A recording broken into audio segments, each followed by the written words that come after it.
ইসলামের একটা বিশেষ কথা যেটা আপনারা অনেকেই জানেন কিন্তু মানে বুঝেন কি?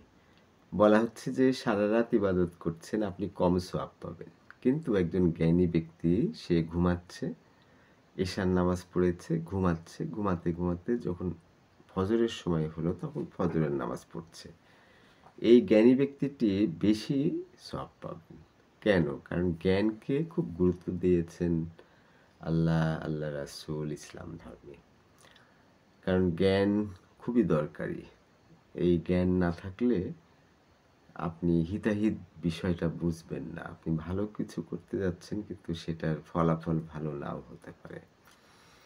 একটা মিনিমাম জ্ঞান থাকা উচিত। সেজন্য প্রত্যেক নর-নারীকে শিক্ষা করতে ফরজ বলেছেন এবং কি সেই দূরে চীনের যে খুবই কষ্টসাধ্য জায়গা যাওয়া, সেই চীনের কথা নাকি উল্লেখ করা হয়েছে। এটার মানে হলো যে খুব দুঃসাধ্য হলেও জ্ঞান চর্চা করতে হবে পুরুষ এবং নারী উভয়কে। কারণ আপনি যত কিছুই করেন জ্ঞান না থাকলে অনেক উল্টাপাল্টা হয়ে যাবে। যেমন ধরেন আপনার অনেক টাকা আছে কিন্তু জ্ঞান নাই। আপনি টাকাটা ব্যবহার করতে পারবেন না। একইভাবে আপনার অনেক জ্ঞান আছে, আপনি যদি অল্পও ধর্মের কাজ করেন, তসবিহ গুনেন, নামাজ কালাম করেন, অনেক বেশি সওয়াব পাবেন। কারণই হলো যে যারা মূর্খ, যাদের জ্ঞান নাই, তাদের অনেক ভুল হয়ে যায়। ভালো কিছু করতে গিয়ে খারাপ হয়ে যায় বা গুরুত্বপূর্ণ বিষয়টাকে ফেলে দিয়ে গুরুত্বহীন বিষয়টাকে সামনে আনে। তার মানে জ্ঞান একটা বড় অংশ। আর এই জ্ঞান হচ্ছে দর্শন। কেন আপনি বলছেন দর্শন না? সেটা হলো যে ইসলাম ধর্মের যে বই আল্লাহ লিখেছেন, দি হোলি কোরআন, পবিত্র কোরআন, সেটা কিন্তু দর্শন দিয়ে লেখা। আল্লাহ হচ্ছেন সর্বশ্রেষ্ঠ। তিনি সর্বশ্রেষ্ঠ দর্শন দিয়ে লিখেছেন। সেখানে কিন্তু যাররা পরিমাণ অহংকার থাকলেও আপনি দোজখে যেতে পারেন। আবার যাররা পরিমাণ এমন কিছু একটা ভালো কাজ করেছেন সেটার জন্যও আপনি আবার বেহেশতে যেতে পারেন। বিষয়টা অস্পষ্ট। তার মানে আপনি বেহেশতে যাবেন না দোজখে যাবেন সেটা গ্যারান্টি না। আল্লাহ পছন্দ করবেন, রাসূলুল্লাহ সাল্লাল্লাহু আলাইহি সাল্লাম ইঙ্গিত করবেন, ঠিক আছে বেহেশতে যাবেন। তার মানে রাসূলুল্লাহ সাল্লাল্লাহু আলাইহি সাল্লামের শাফায়াত নিতে হবে। তাহলে জ্ঞান কেন গুরুত্বপূর্ণ? কারণ আমরা ভুল করে ফেলি। ভালো কিছু করতে যেয়ে ক্ষতি করে ফেলি। একটা হাদিসে আমি ঠিক মনে নাই। তবে ফরজ নামাজ জামাতে পড়তে যাচ্ছে এরকম একটা মানে মসজিদে নামাজ পড়তে যাচ্ছে। কোথায় যাচ্ছেন? নামাজ পড়তে যাচ্ছে। সে হয়তো বলছে যে, "আপনার মা একটা কাজ দিয়েছিল সেটা কি করেছেন? ওইটা আগে করে আসেন।" এবার নাকি আরেকটা কারণে এইভাবে ৭ বার নাকি তাকে ফেরত পাঠানো হয়।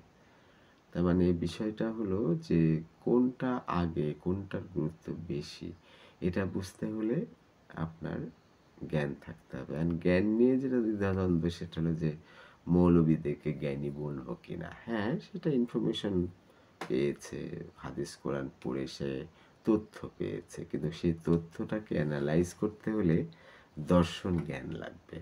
এই দর্শন জ্ঞান ছাড়া কিন্তু তথ্য এনালাইজ করা কঠিন হবে। সৌদি আরবে আপনি গেলেন, হজ করতে গেলেন, আপনি পাথর মারছেন সেই শয়তানকে। আসলে পাথর মারছেন শয়তানকে মানে কি?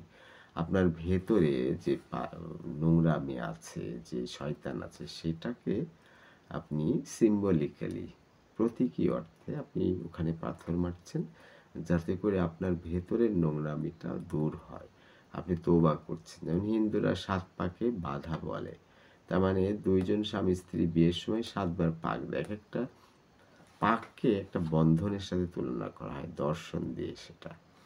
তাহলে ইসলাম ধর্মে এই যে সারারাত ইবাদত করছে তার সব কম হচ্ছে। আবার একজন জ্ঞানী সে ঘুমাচ্ছে তার সব বেশি হচ্ছে। তাহলে বড় সমস্যা হলো যে জ্ঞান কি ধরনের? হ্যাঁ, অবশ্যই তো আপনার চুরি করার জ্ঞান না। কিভাবে আপনি মানুষকে ঠকাবেন, মানুষ প্রেমে ফেলবেন, ছলনা করবেন, চালাকি করবেন সে জ্ঞান নিশ্চয়ই বোঝাচ্ছে না। এটা দর্শন জ্ঞান। ভালো কোনটা, খারাপ কোনটা? ধরেন আমি আমার মেয়ে, আমার স্ত্রী সেই ডিঙ্গিডুবা যেটা ধানমন্ডি লেক। সেখানে আমরা শেষ করার পরে নৌকা চালানোর পরে যে পিচ্চিটা আমাদের একটু হেল্প করলো, সেই পিচ্চিটাকে আমার মেয়ে এবং আমার স্ত্রী বারবার বলছে যে এই খাবারগুলো দেওয়ার জন্য। তা আমি আপত্তি করলাম এরকম যে তার থেকে বরং কিছু টাকা দিই।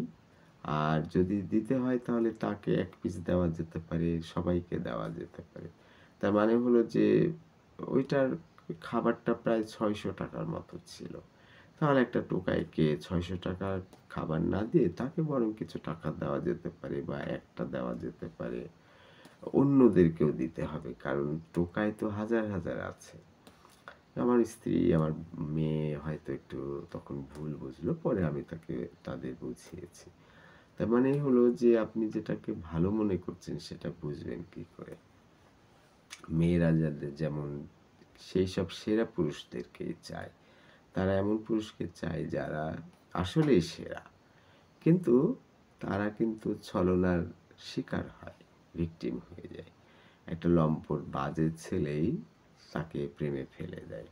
তার মানে হলো যে জ্ঞান, হ্যাঁ, এই জ্ঞানের মধ্যে আবার একটা পার্থক্য হলো যে আপনি দর্শন জ্ঞানী যদি জ্ঞানী হন, তাহলে কিন্তু আপনি নিজেকে তৃপ্ত করবেন কিভাবে? ত্যাগের মাধ্যমে।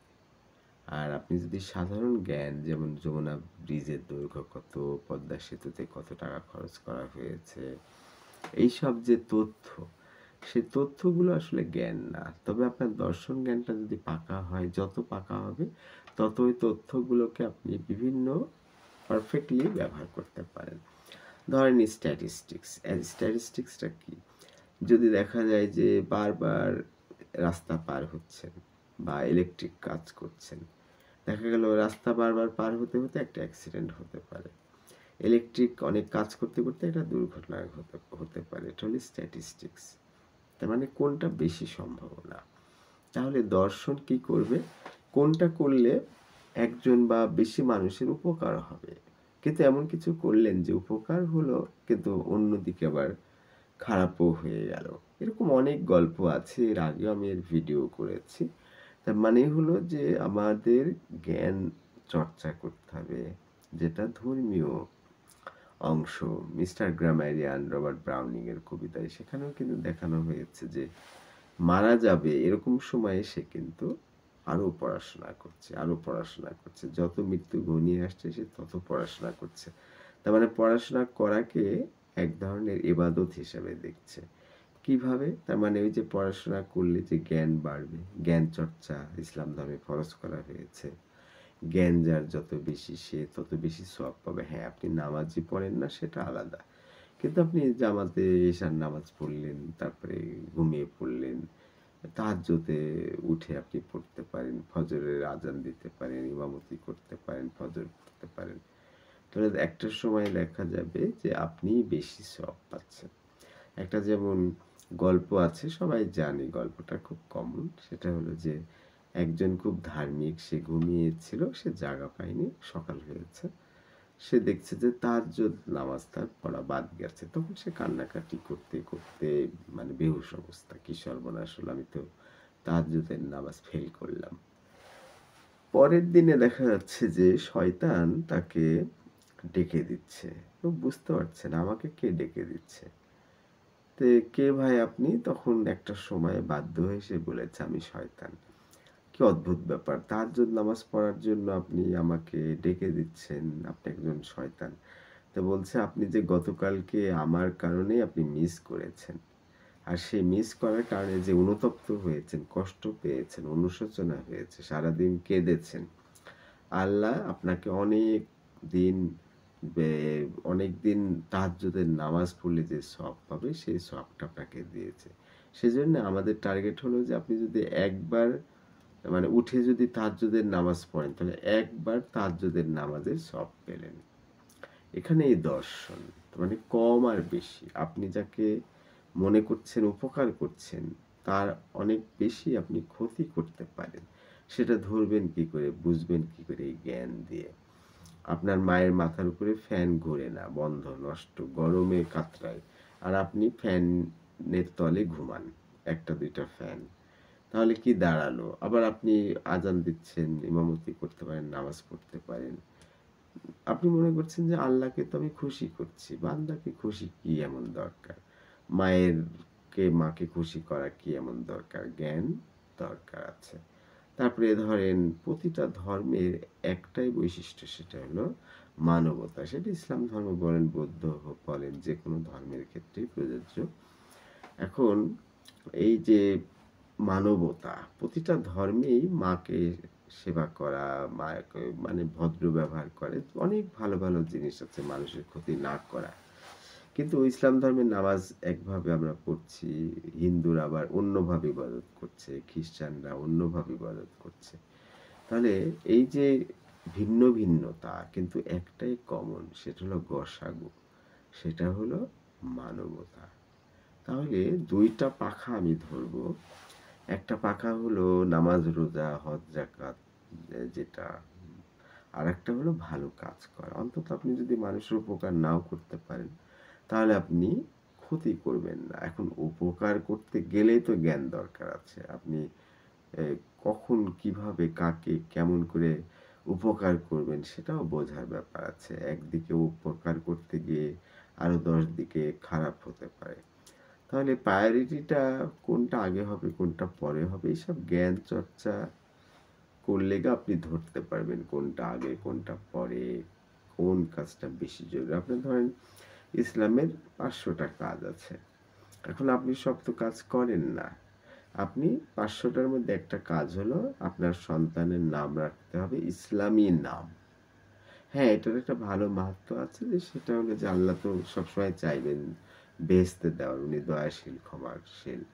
কিন্তু কোনো কিছুই পাওয়া যাচ্ছে না। শেষে যখন দেখছি যে আল্লাহ, আল্লাহর রাসূলের ধর্মীয় যে ব্যক্তিবর্গ, তাদের নামে আপনার সন্তানকে নাম রেখেছেন, ধর্মীয় বিষয়টাকে গুরুত্ব দিয়েছে, তখন তাকে বেহেশতে দিতে পারি। তাহলে ব্যাপারটা দাঁড়ালো যে সবথেকে ১ম কাজটা আপনার হলো ক্ষতি না করা কারো।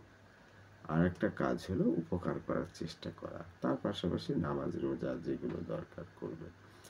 তাহলে এগুলো বুঝতে হলে কিন্তু জ্ঞান লাগবে। আবারও আমি বলছি যে আপনার কাছে অনেক টাকা আছে, কিন্তু টাকা থাকলেও কিন্তু আপনি আপনার জীবনটাকে সুন্দর করতে পারবেন না। কারণ টাকাকে কিভাবে ব্যবহার করতে হবে সেটা আপনার জ্ঞানের মধ্যে নাই। আপনি অনেকভাবে মানুষের উপকার করছেন। কিন্তু জ্ঞান থাকলে আপনি আরো অনেকভাবে বেশি সুন্দর করে উপকার করতে পারতেন। তার মানে আমার মূল বক্তব্য হলো যে ইসলাম ধর্মে প্রত্যেক নর এবং নারীকে জ্ঞান চর্চা করতে বলা হয়েছে, ফরজ করা হয়েছে।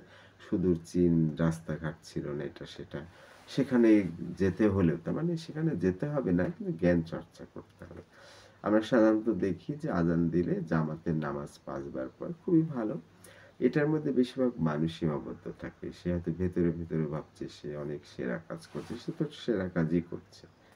কিন্তু এই যে মানুষের খারাপ ব্যবহার করা, এটা সেটা বলা, আ বিবেচনা না করা। দেখা যাচ্ছে একটা মহিলা এক ছেলেকে ডাকছে, "এই ছেলে শোনো, তোমার বাবা কি আবার বিয়ে করতে যাচ্ছে?" আসলে ছেলেটা লজ্জায় আছে, তার বাবা ২য় বিয়ে করতে যাচ্ছে। সে পালিয়ে বাঁচতে চায়। কিন্তু তাকেই দেখা যাচ্ছে যে ওই মহিলা ডেকে বলছে, "তোমার কি বাবা আরেকটা বিয়ে করবে?" তার মানে তাকে ডিস্টার্ব করছে, কষ্ট দিচ্ছে, বিরক্ত করছে, তাকে লজ্জা দিচ্ছে। তার মানে জ্ঞান খুবই জরুরি। তাহলে আপনি যদি নামাজ, রোজা যত কিছু আছে ভালো করেন, পাশাপাশি জ্ঞান চর্চা করেন, তাহলে হয়তো অনেক গুণ বেশি সওয়াব পেতে পারেন। এই পর্যন্ত। ধন্যবাদ সবাইকে।